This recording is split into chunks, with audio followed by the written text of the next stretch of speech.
that allowed me to carry myself in a more professional manner. I feel like I was always a disciplined person in general, but I feel like it gave me a different level of discipline, a different level of persistence, a different level of dedication towards helping my clients, a different level of making myself available to my clients, because I knew that the better of a business owner I was, the better of a future my daughter was going to have.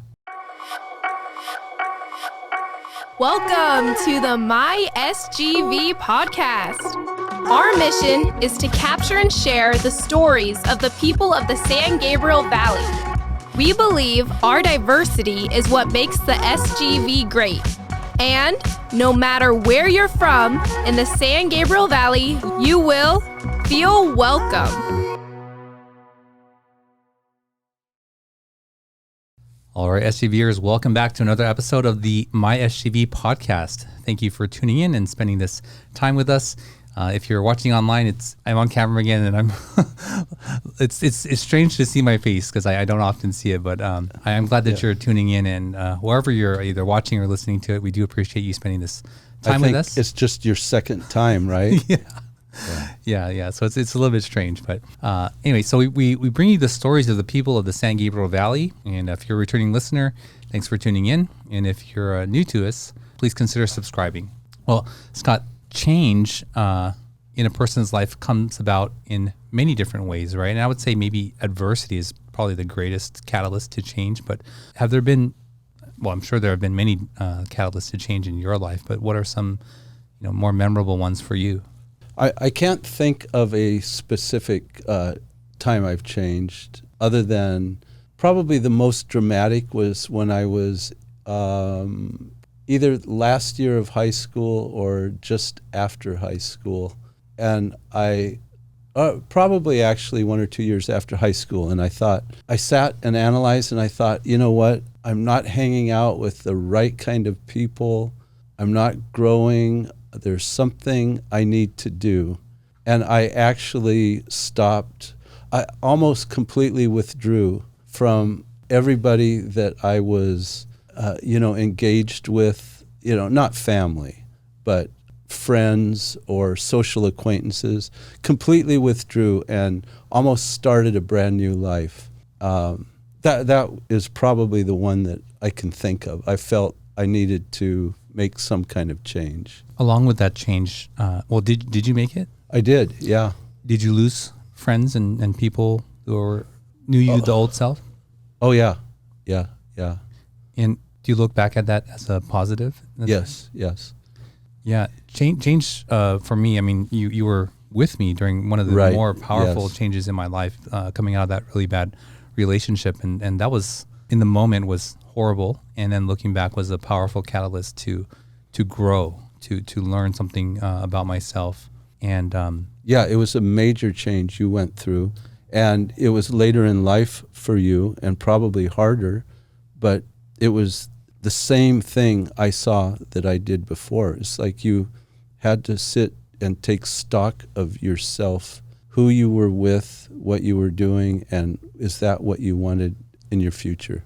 Yeah, definitely. And I don't know if you know this, but during that time, or that very similar or along that same timeline, I also stopped drinking. I stopped watching professional sports. I stopped watching TV. I wasn't a heavy drinker, gambling. but I wasn't a heavy drinker, but gambling. I mean, you weren't a big gambler. I'm kind of teasing you on that, but you went through these. You were not an alcoholic. No, I mean, I would barely drink 2 drinks and I would not feel well. Right. So you just felt there were changes you had to make in order to start a new life. Yeah. And you made them. And I want to thank you because I got this wallet from Russell because you just sort of disassociated yourself from almost everything. Started brand new. That's right. That's funny. I forgot about that. I don't know if we've ever talked about that. So that is a Bodega Veneta wallet. Yeah. That was given to me, and people may recognize it and say, "Oh wow," and it really meant nothing to me, and that wasn't someone that I wanted to be at that time. Right. And I traded that for your wallet, which was like torn up and beat up, and That's it was right. like falling apart. Yeah, I needed a new wallet.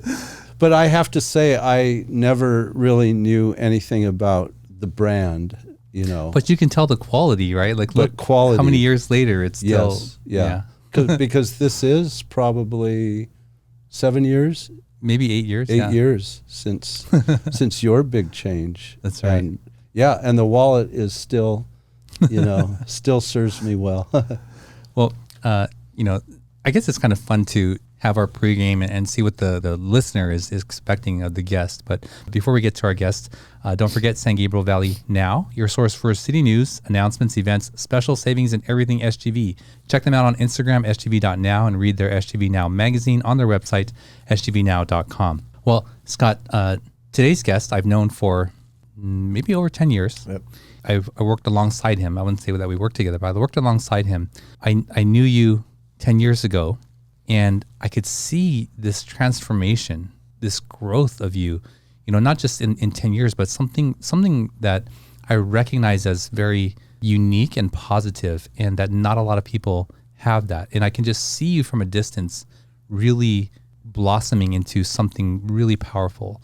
And I think that the thing that I would describe that is that people around you were also improving. You know, not just your clients, but people that were just like in your space, right? Like they couldn't help but recognize that you were growing and evolving and truly something special. So I want to introduce our guest. His name is Hugo Garicia. He's a personal coach and a friend of mine from Matador Performance Center. Hugo, welcome to the show. Thank you, Russell. I really appreciate the opportunity. Yeah, so that's I don't even know if you knew that I was thinking that of you, or if you knew that I had this idea of you, but I'm really curious to know what has gone on in your life to you know, from where I first met you to now. But let's start with what is your connection to the San Gabriel Valley?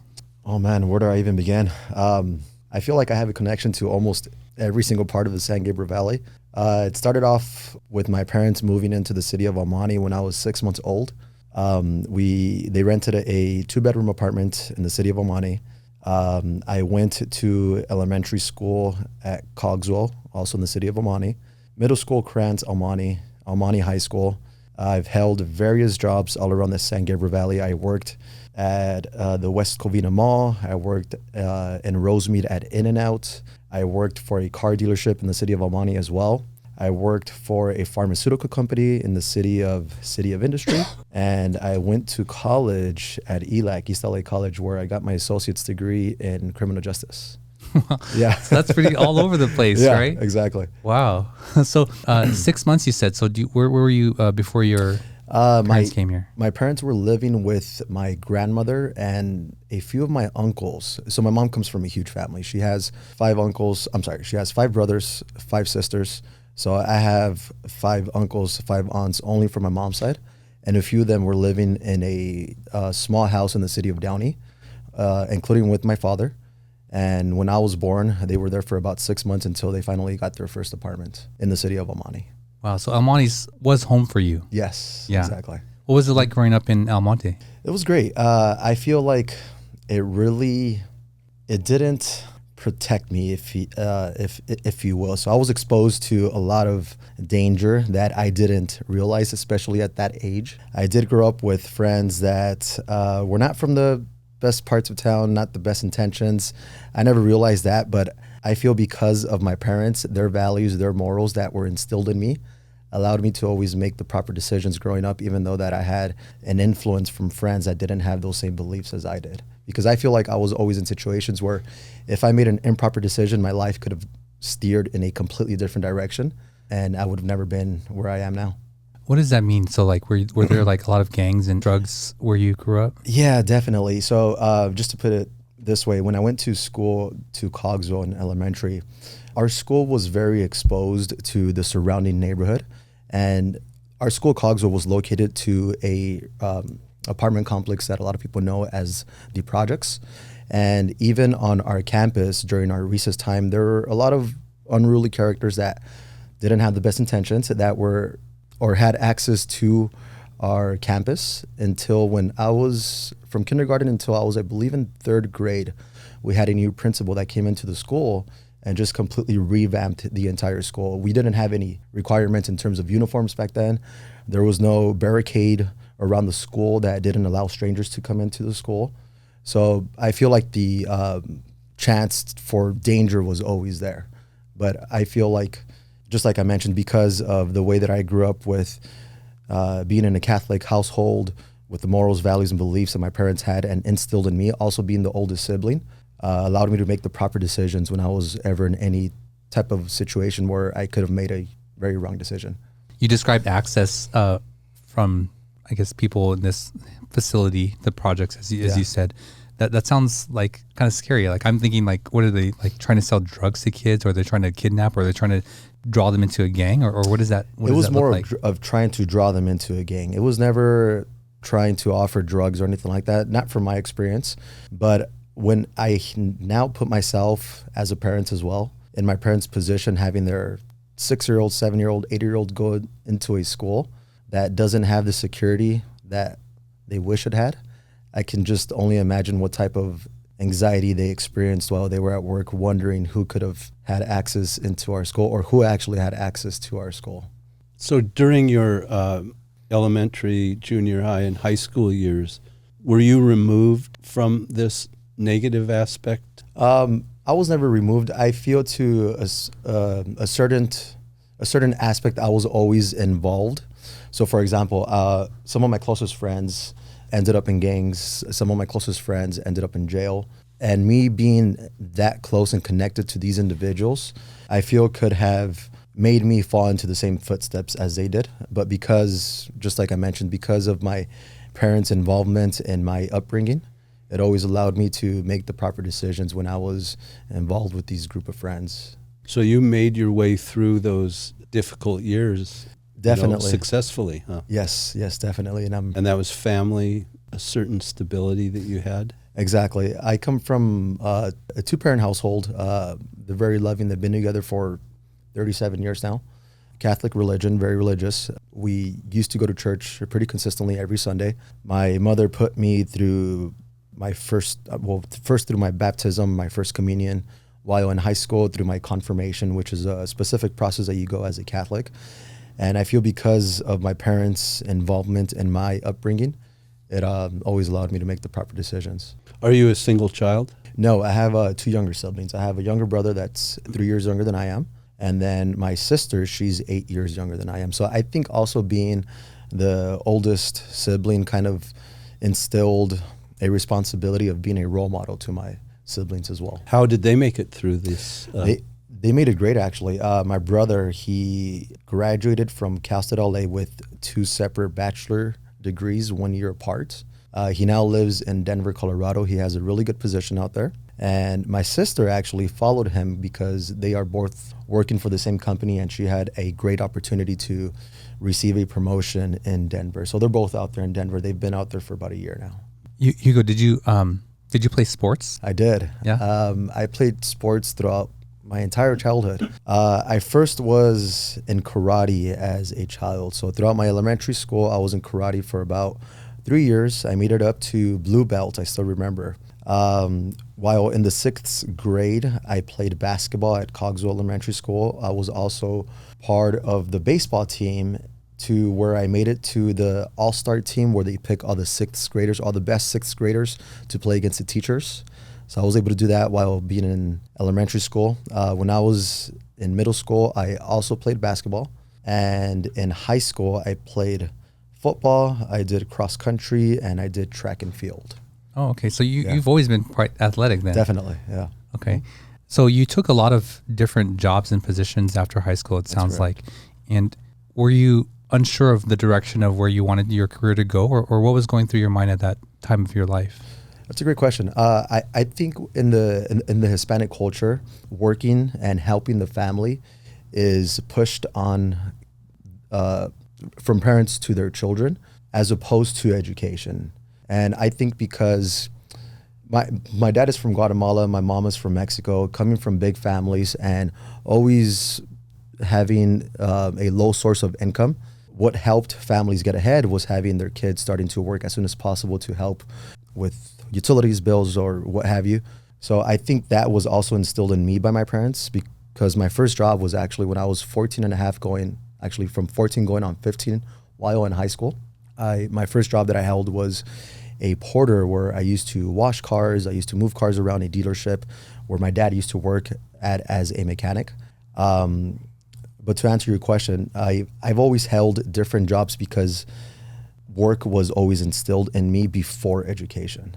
That's something that we've heard before, right? From the Latino culture. Yeah. What does that sound like though? Because it's hard for me to grasp what it sounds from a parent saying to, or me as a parent. What would I say to my child to say like, well, you have to work to contribute, or how does that come through? Yeah, I think that's part of it as well. That another thing that I believe is because in parts of Mexico and parts of Guatemala, higher education is not usually pushed on through later generations as well. So for example, my parents were never pushed to go to high school, to college. My dad, I believe his highest level of education was the 8th grade. And my mom actually in her teenage years came into the US and eventually got her GED here. But because of their lack of knowledge of higher education, it's also not instilled in their children. So for example, like when I was in high school, I didn't know what taking an SAT test was. I didn't know the differences between community college. I didn't know the differences between a UC college or a state college. I had completely no idea about that, and it was something that I was exposed to on my own, especially being the older sibling, never having that educational guidance as well. Yeah. Did you go on to college? I did. You said ELAC. So before ELAC, I actually went to Mount SAC. Okay. At Mount SAC, I thought that I wanted to get into graphic designing because when I was in high school, from my sophomore year to my senior year in high school, I was enrolled into the Graphic Arts Academy, which kind of gave you a prerequisite to be a graphic designer in the future. So I went to Mount SAC with the aspirations of being a graphic designer, but while taking the classes and whatnot, I kind of lost interest in it, which is when I decided to go to ELAC to major in nursing. And the only reason why I decided to major in nursing is because at that time, my best friend at the time, my neighbor, when I was a senior in high school, his older brother had just became a registered nurse. And it seemed like every single week he had some sort of new toy, whether it was a new car, a new bike. It gave me the perception that if I become a registered nurse, I would have financial freedom. So that's the main reason why I went to ELAC, because they were offering what was called the trifecta back then, where you take your anatomy class, your physiology class, and your microbiology class all within the same semester. I did that. I saw that I didn't have a passion for it or a strong interest in it, which is when I decided to change my focus into criminal justice in hopes of getting into law enforcement. Did you complete that?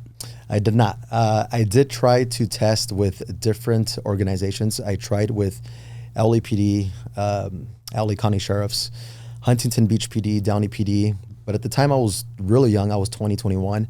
A big aspect that they look for when making a hire is credit score, because it shows a sense of responsibility. And at that time, being at that age, I had 0 credit score. I had also like 2 parking tickets, no experience in law enforcement. At a very young age, all that combined caused me to disqualify. Wow. So it sounds like at that time in your life, you were chasing what you thought was going to make you happy. Exactly. Right? Okay. And so what happens after, so you don't make it into law enforcement, and then where does your journey go from there? So while I was still attending ELAC in pursuit of my associate's degree in criminal justice, I found out that Monterey Park was opening up a 24-hour fitness. Part of my obstacle was trying to find a job close to a gym, because fitness has always been part of my life. And at that time, also being low in finances, paying for gas was a huge obstacle. So the fact that Monterey Park was opening up a 24-hour fitness down the street from ELAC just made it the best of both worlds. So I decided to go apply at 24-hour fitness for just any job that I could take for a free membership. And I was hired as a service representative. So that's when I was going through the hiring process also with LAPD, sheriffs, etc. And when being disqualified from each PD, I decided, why not in the meantime, before I become a police officer, increase my income by certifying to become a personal trainer for 24-hour fitness. I figured I could just transfer departments, which is what I did after I got my first certification. From the moment that I started as a personal trainer at 24-hour fitness, which was the summer of 2010, until I started at Matador Performance Center, which was November 1st, 2013.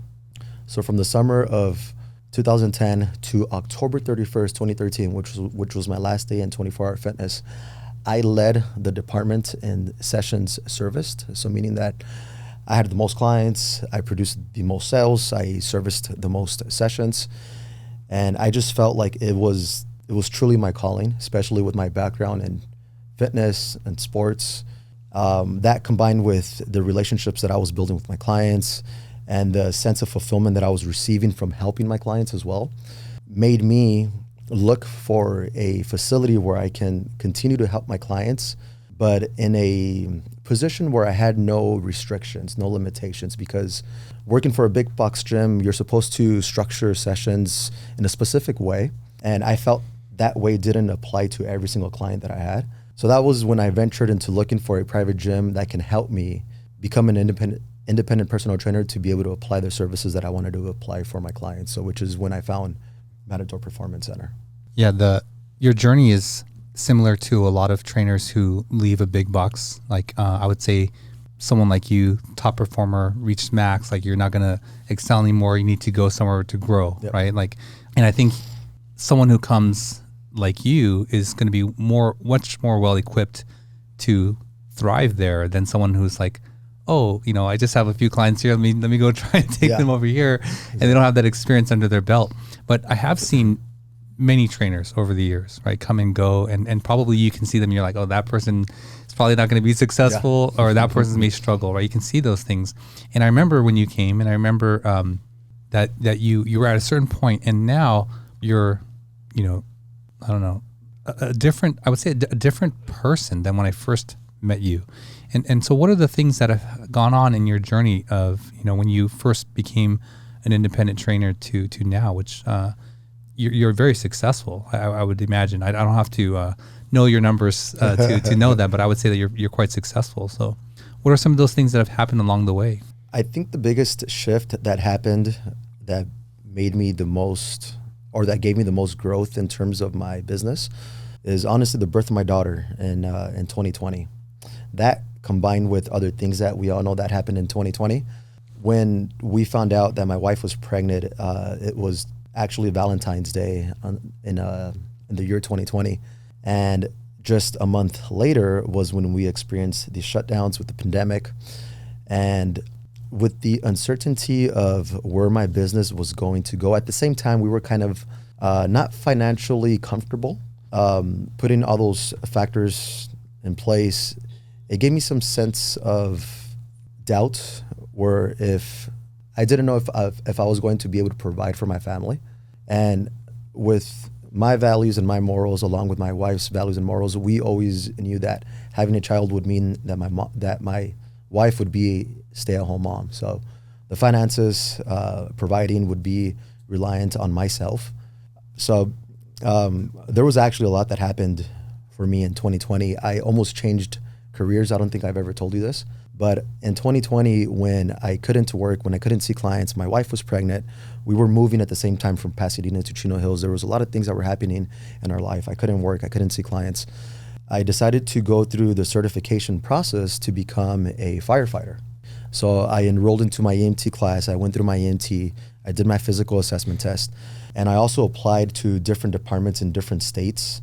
I applied in Texas, I applied to Virginia. So we were traveling across the country going for testing for different fire departments. But once my daughter was born, it kind of gave me more of a sense of clarity, that I knew that no matter what I did going forward, it didn't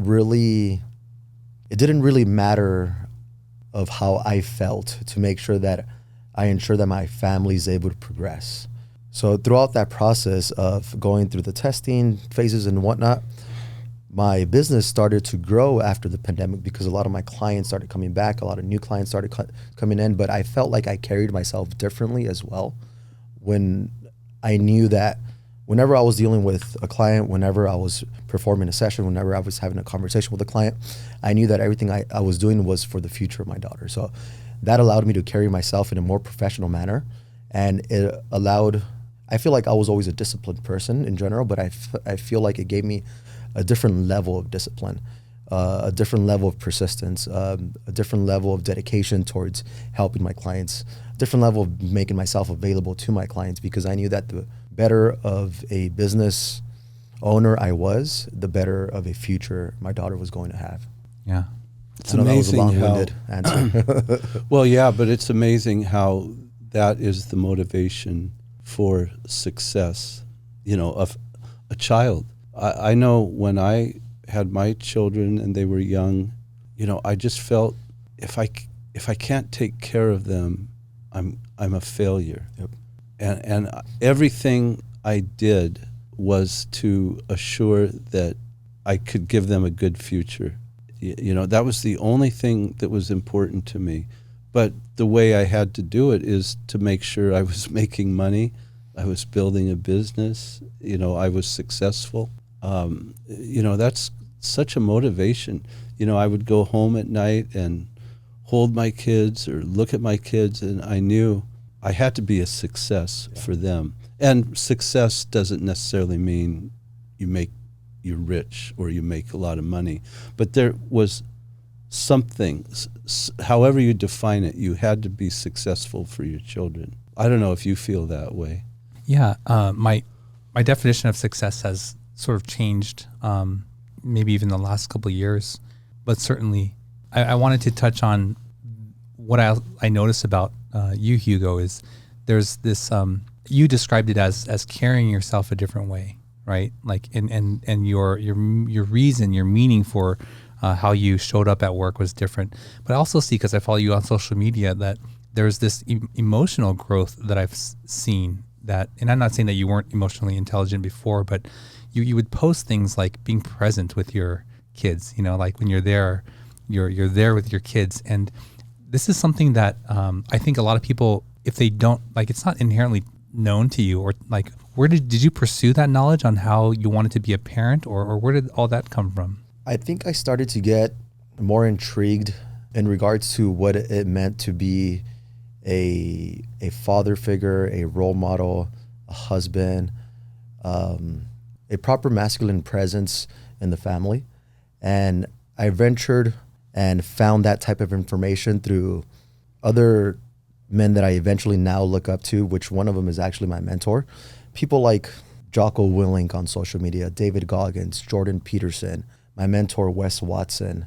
The values that they portray and the information that they give, and me constantly absorbing that information, is what gave me a different perspective of what it is to be a proper husband, a proper provider, a proper defender, and just a proper role model for your family, a proper leader in your family.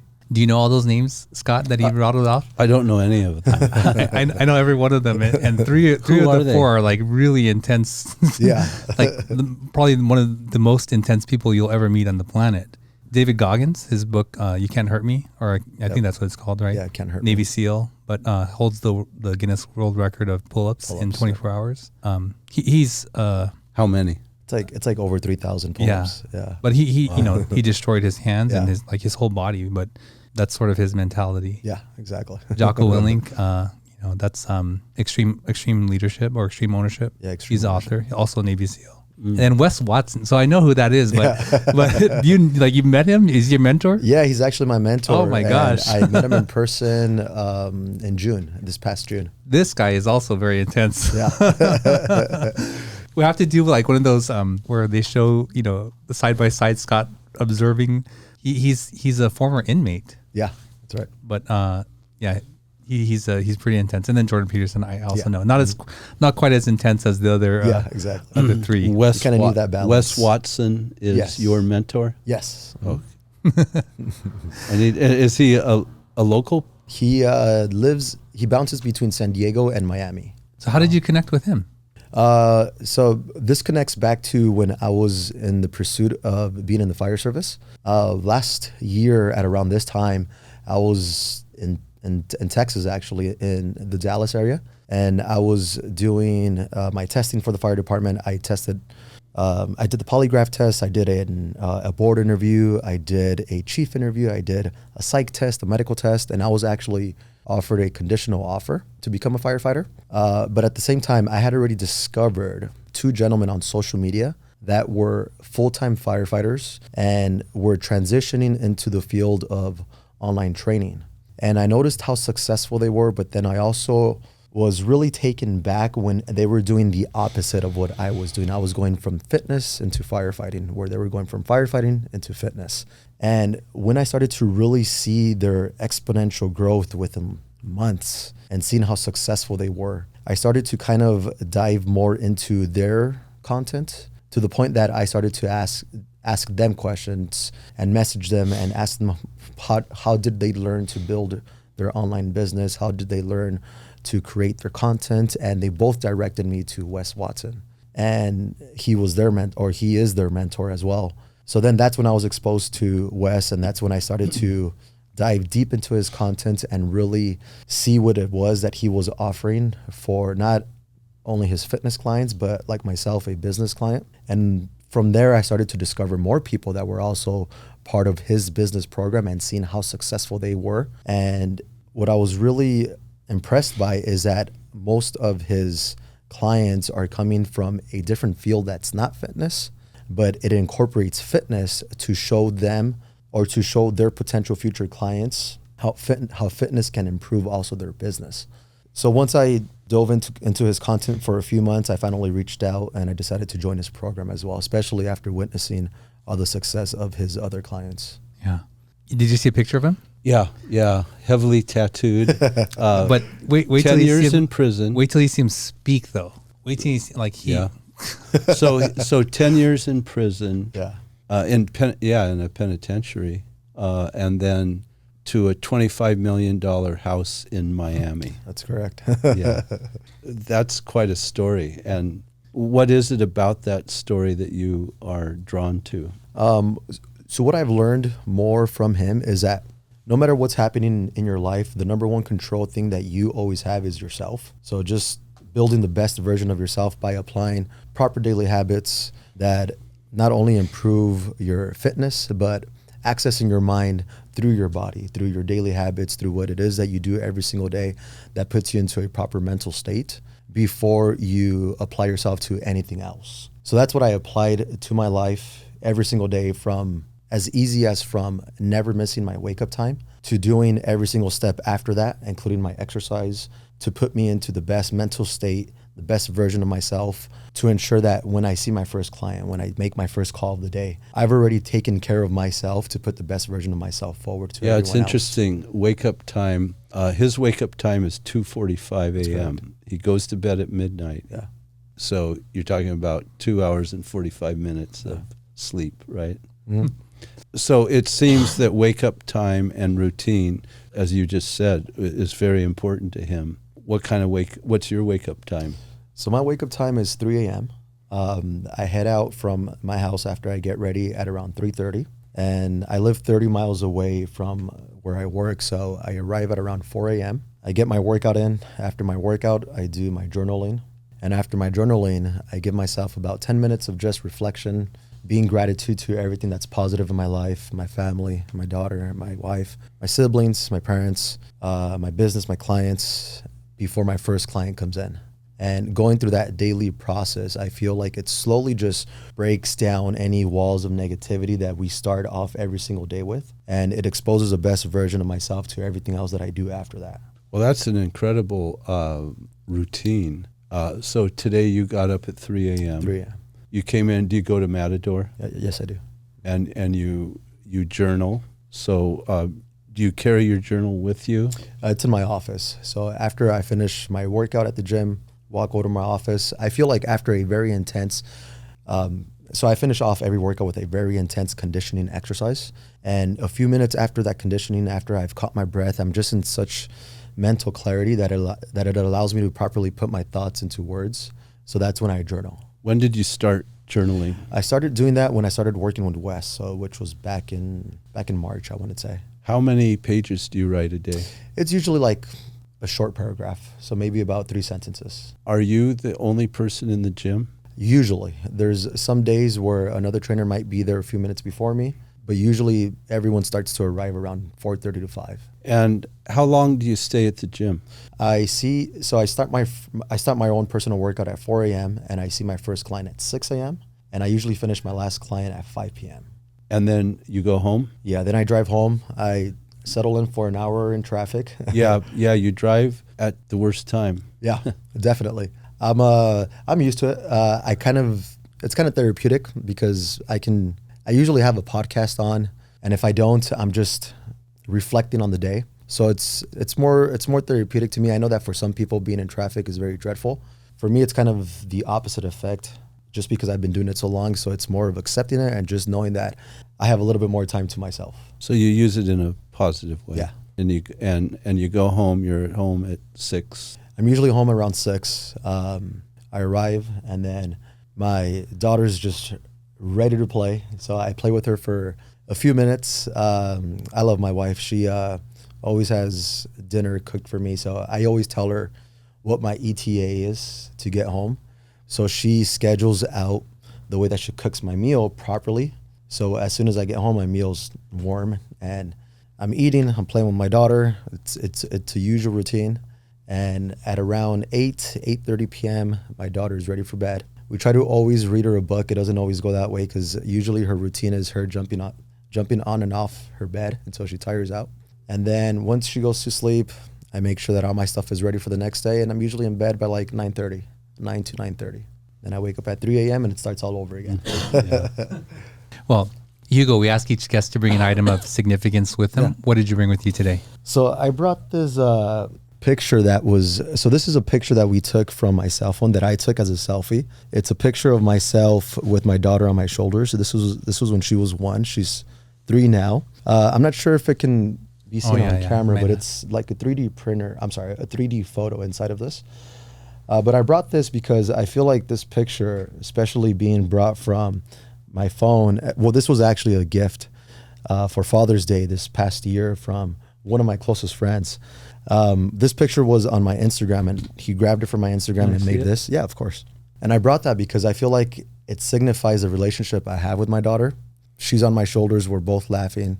And that instills in me that I'm responsible for her protection, her health, being her provider. And just seeing this allows me to continue to perform the same daily habits to make sure that I maintain that position for the rest of my life. Yeah, that's awesome. Thanks for bringing that in, Hugo. Yeah. And I like this style. Where was that? How do you make that? I mean, it's... that's a great question. Beautiful. I'm not sure. Yeah, who did that? A friend of yours? Yeah, a real close friend of mine. He gave it to me as a gift. Wow, I'd love to know how that's done, because... There's actually a bottom portion that goes on there. It's kind of like a shelf that it sits on. Yeah. And it has a little light under it as well. I should have brought that too, but you can see the picture a lot better. Yeah, that's awesome. Nice. Yeah. Well, Hugo, I want to get into more of what you're looking forward to in the future for your career, your life, but let's take a quick break and we'll be right back. Sure. At Wormuth Law, they believe that just because you speak a foreign language, come from a different culture, or simply don't know how to navigate the legal system, that should not prevent you from compensation from injury or receiving benefits. Their multicultural staff have been helping SGVers like you for over 38 years. Visit law888.com or call them at 626-784-7017 and tell them you heard about them on this podcast. All right, we're back with Hugo. Hugo, before the break, you were sharing that really cool piece of art with us. Thank you for bringing that. I have seen that somewhere before, maybe a handful of times, and I every time I see it, I look at it and I'm like, this would be really cool. I just never pulled the trigger to get one, but what a really cool thing to have, I think. And I think it actually costs a lot more for the light, because the light is what makes it look cool. But the light is like something extra that you need to buy. But Hugo, before when we come back from the break, rather, we'd like to ask a question from this card game. It's called Icebreaker. It's just a little fun question, and you can choose to answer it or not. Okay. All right, here's the question. What's something about you that surprises people when they first hear it? I mean, I think there's a lot of things. That's a great question. I'll start it off. Okay. I think for the first time when someone learns that I have a lot of tattoos. Really? Yeah. I had no idea. Yeah, because they're all hidden mostly, but yeah. They're like, oh, so same reaction, right? They're like, yeah. I have gotten a big surprise and a lot of questions when I tell a lot of my clients, especially a lot of my clients that have been with me for a while, that have been consistent with me, that don't know that I'm a volunteer firefighter. Oh, okay. Yeah, that's surprising to me. Yeah. I didn't know that. That's cool. So like for the National Forest type stuff? No, so we're a motorsports fire department. Our station is in the city of Norco, and we attend different special events like sprint races for cars, drag races, monster truck shows, motocross shows, demolition derbies, and we're the fire department on site that supplies both fire and EMS. Oh, I see. Yeah. Scott? Probably the one thing I can think of is when they find out I had played Major League Baseball. Okay, I never did play Major League Baseball. Okay, I just liked the fact that I was third. I had plenty of time to think of a big lie. Okay. No, I don't know, honestly. Well, when you first told me that someone told you that you could play in the NBA. Yeah, right. Yeah. That always shocks people. It still shocks me to hear that. Yeah, and it was at that time the all-time winningest NBA coach who said that. Was it Lenny Wilkins? Lenny Wilkins, oh, wow. Yeah. And then I forgot that another Seattle Sonic coach told my father that I was like, a top-rate basketball player. That was when I was a kid. Yeah. So Hugo, when you first told me that, I was like, that's either like a total lie or it's true, right? Yeah. So one of those two. And I was like, why would he lie about that? So, when we played basketball, I think he was already in his 60s. So I was like, okay, yeah, you could play. Right? Or else that would have been a very detailed lie. Yeah. No, it's not a lie. That part, that is true. Yeah. That's great. You just tell something like that when you're too old to confirm it. Yes, right. Yeah. Yeah. Well, Lenny Wilkins is not dead yet. You could always go ask him, did he really say that? Well, to our listening audience, or if you're watching on YouTube, what's something about you that surprises people when they hear it first? Let us know in the comments and we'll read it in a future episode.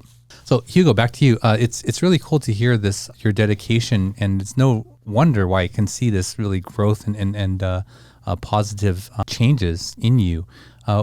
What do you plan for the future of your career, your family? What does that look like for you?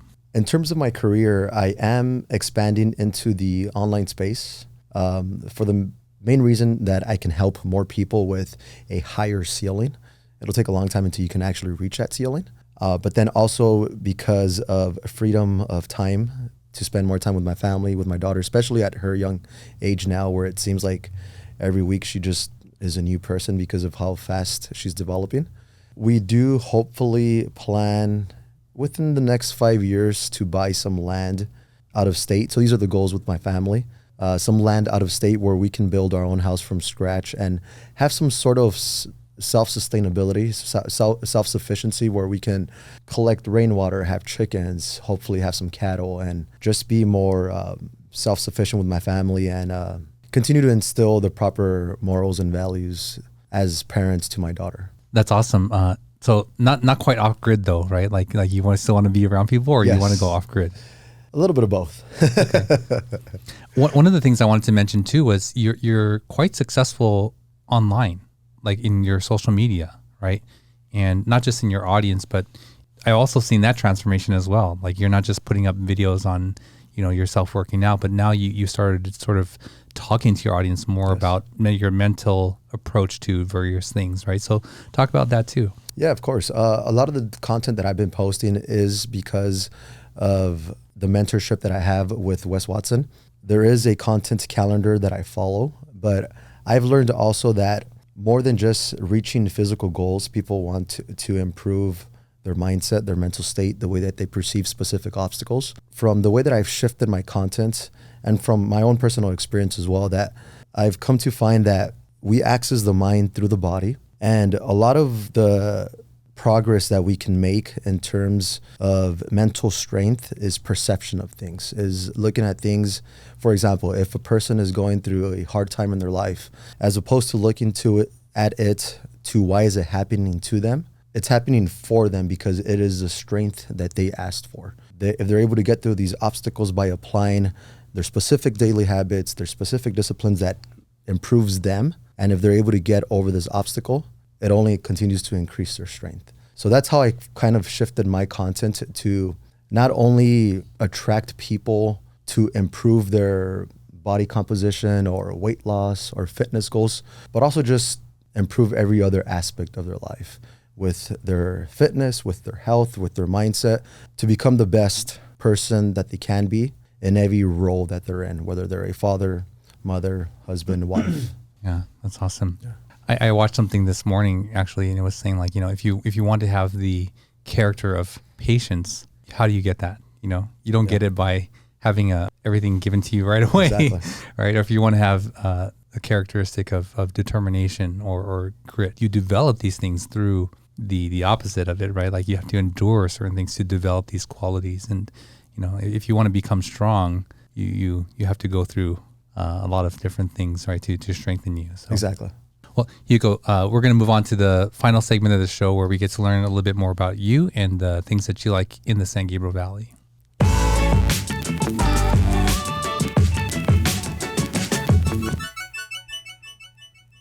So Hugo, before you head out of state, what are some places you like to go visit here in the San Gabriel Valley, your SGV3? Oh, man. I definitely have a strong connection with my high school, Monte Highschool. I believe the reason why is because of my involvement in sports and how popular I was in high school because of sports. And every time that I passed by that football field of Monte High School, I remember being under the Friday night lights, making big plays, people cheering my name, the announcer cheering my name. It was a great experience. It was a great feeling. So every time that I drive by that area, it always brings those feelings of nostalgia. Oh, yeah. Yeah. Is it Monte Lions? Monte Lions, yeah. Okay. Yeah. What did you play football? I played football there. What yeah. position did you play? I played cornerback, receiver, punt returner, kick returner, and a little bit of running back. Oh, dang. Yeah. So you were fast. Yeah, my senior year, I was the fastest guy on the team, actually. Okay, Yeah. cool. Oh. What's the second place? The second place, I would definitely say Matador Performance Center, because I feel that that's where I've built the best relationships, not only with my clients, but with my colleagues as well. A lot of my colleagues are now my best friends, and we spend time hanging out, dinners, get-togethers outside of the gym as well. So I feel that that's exposed me to great quality people. And you spend a lot of time there every day. Definitely. 14 hours? Yes, that's usually Monday through Friday. I spend a few hours there in the morning on Saturdays. And you've got your own little office? Yeah, I have my own office there as well. Yeah. Well, that's great. How about a third place? A third place, I would say the streets of Elliott, Peck, and Tyler in Almani, where I grew up in my first, in the first apartment that I lived in with my parents, because all of my friends were my neighbors. They all lived in that same neighborhood. And each day when our parents came home, usually everyone's parents came home at around the same time, we would always meet up in our bicycles and we would just explore the city. Our parents had no idea that we were on the opposite end of the city in our bicycles, crossing streets, getting into adventures, if you will. And just growing up in that environment I feel gave me perspective as a kid as well. Where are those streets? I mean, Peck and Tyler are well known, major streets, but where are they? Off the 10? They are south of the 10. So south of the 10, yes, okay. So it's Peck, it's Tyler, and in between Elliott, that's where I lived, and that's where all my friends lived on that same street.